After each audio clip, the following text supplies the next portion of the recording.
للآخرة خير لك من الأولى ولسوف يعطيك ربك فترضى۔ بسم اللہ الرحمن الرحیم۔ تمام دیکھتی آنکھوں، سنتے کانوں اور دھڑکتے دلوں کو میرا السلام علیکم ورحمۃ اللہ وبرکاتہ۔ میں امید کرتی ہوں کہ آپ جہاں کہیں بھی مجھے سن رہے ہوں گے ایمان اور صحت کی بہترین حالتوں میں ہوں گے۔ میری اللہ پاک سے دعا ہے کہ اللہ پاک ہمیشہ آپ کو اچھے حالوں میں رکھے اور آپ کی طرف بڑھنے والے ہر شر کو خیر میں بدل دے، آمین یا رب العالمین۔ ایک بیٹا اپنے باپ سے درخواست کرتا ہے کہ ابو جان مجھے ایک سائیکل خرید دیجیے۔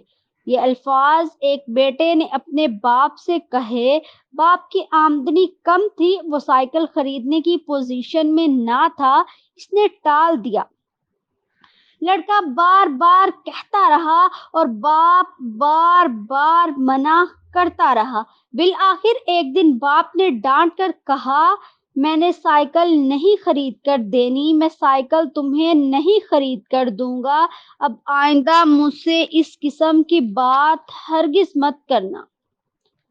یہ سن کر لڑکے کی آنکھوں میں آنسو آ گئے۔ وہ کچھ دیر تک چپ رہا اور پھر روتے ہوئے بولا، ابو جان آپ ہی تو ہمارے باپ ہیں، پھر ہم آپ سے نہ کہیں تو کس سے کہیں؟ اس جملے نے باپ کو تڑپا کر رکھ دیا۔ اچانک اس کا انداز بدل گیا۔ اس نے کہا، بیٹا اچھا اطمینان رکھو، میں تمہارے لیے سائیکل خریدوں گا اور کل ہی خریدوں گا۔ یہ کہتے ہوئے باپ کی آنکھوں میں آنسو آ گئے۔ اگلے دن اس نے پیسوں کا انتظام کر کے بیٹے کے لیے سائیکل خریدی۔ لڑکے نے بظاہر ایک لفظ کہا تھا، مگر یہ ایک لفظ تھا جس کی قیمت اس کی زندگی تھی، جس میں اس کی پوری ہستی شامل ہو گئی تھی۔ اس لفظ کا مطلب یہ تھا کہ اس نے اپنے آپ کو سرپرست کے آگے بالکل خالی کر دیا تھا۔ یہ لفظ بول کر اس نے اپنے آپ کو ایسے کھڑا کر دیا جہاں اس کی درخواست اس کے سرپرست کے لیے بھی اتنا ہی بڑا مسئلہ بن گئی تھی جتنا کہ اس کے لیے خود تھی۔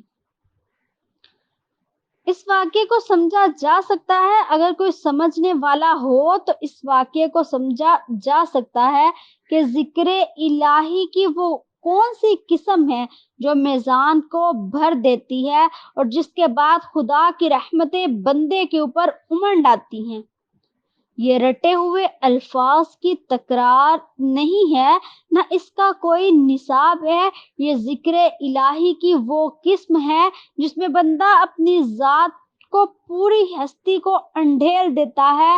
جب بندہ اپنے آپ کو رب کے ساتھ اتنا زیادہ شامل کر دیتا ہے کہ بیٹا اور باپ دونوں ایک ترازو پر آ جاتے ہیں، یہ وہ لمحہ ہے جبکہ ذکر محض لغت کا لفظ نہیں ہوتا بلکہ ایک شخص کے پھٹنے کی آواز ہوتا ہے۔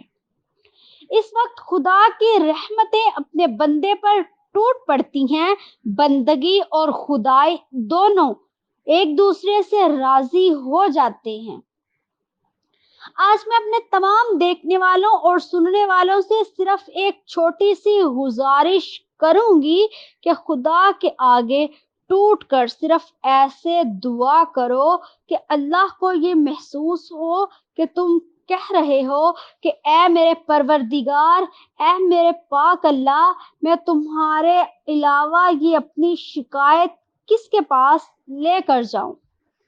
مجھے یا تو وہ رستہ دکھا دے اے میرے پاک پروردگار، اے میرے پاک اللہ، جو تجھ سے زیادہ طاقتور ہو، جو تجھ سے زیادہ میری ساری باتوں کو پورا کر سکے۔ نہیں ہے نا کوئی اس دنیا میں تم سے زیادہ، کوئی بھی شخص نہیں ہے نا؟ تو میرے پاک پروردگار جب اور کوئی نہیں تو ہی رہ گیا ہے، تو صرف تو ہی ہے میرے پاس دعا مانگنے کے لیے۔ اے میرے پاک اللہ، اے میرے پاک پروردگار، اے میرے پاک اللہ، تو ہی رہ گیا ہے۔ تو میرے اللہ اس دعا کو مستجاب فرما دیجئے، میری اس دعا کو قبول فرما لیجئے، کیونکہ میرے پاس دعا مانگنے کے سوا اور کوئی چارہ نہیں ہے، اور میں آپ ہی سے دعا مانگوں گا۔ اے میرے پاک پروردگار، اے میرے پاک اللہ، آپ کے سوا اس دنیا میں مجھے دینے والا کوئی اور نظر نہیں آتا، تو اے میرے پروردگار، اے میرے پاک اللہ، وہ ایک ہستی تو ہی ہے جو میری تمام باتوں کو پورا کر سکتی ہے۔ تو اللہ تبارک و تعالیٰ ضرور آپ کی فریاد سنے گا۔ میری اپنے تمام دیکھنے والوں اور سننے والوں سے گزارش ہے کہ ایک بار اللہ تبارک و تعالیٰ پر پختہ ایمان لا کر تو دیکھو، اس پر ایک بار پختہ یقین کر کے تو دیکھو، وہ تمہاری امیدوں پر پورا نہ اترے تو کہنا۔